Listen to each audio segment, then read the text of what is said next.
तिकडे अजितदादांच्या विमान अपघाताच्या दिवशी आणि अंत्यविधीच्या दिवशी कोट्यवधी रुपयांचं ट्रान्झॅक्शन झाल्याचा गंभीर आरोप आमदार रोहित पवार यांनी केला असून तो अत्यंत गांभीर्यानं घेण्याची गरज आहे असं मत राष्ट्रवादी काँग्रेसचे आमदार अमोल मिटकरी यांनी व्यक्त केलं आहे।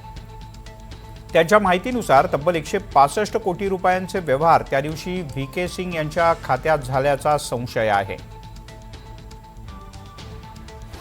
विमान अपघाताच्या दिवशी आणि दादांच्या अंत्यविधीच्या दिवशी जे काही ट्रान्झॅक्शन कोट्यवधी रुपयात झालंय, माझ्या माहितीप्रमाणे 165 कोटी इतकं तब्बल ट्रान्झॅक्शन दादांच्या मृत्यूच्या दिवशी आणि अंत्यसंस्काराच्या दिवशी व्ही.के. सिंगच्या अकाउंटमध्ये झाल्याचा जो आरोप आमदार रोहित पवार यांनी केलाय, तो आरोप अत्यंत गांभीर्यानं घेणं गरजेचं आहे। त्याचं कारण असं आहे की आता 3 महिने उलटून सुद्धा अद्यापही महाराष्ट्राच्या हाती काहीही लागलेलं नाही। त्यामुळं काल ते CIDच्या ऑफिसमध्ये गेले, दुर्दैवानं तिथं खुर्चीलाच त्यांना भेटावं लागलं। म्हणजे पोलीस अधिकारी पण या अजितदादांच्या विमान अपघात प्रकरणात किती गंभीर आहेत हे दिसून आलं।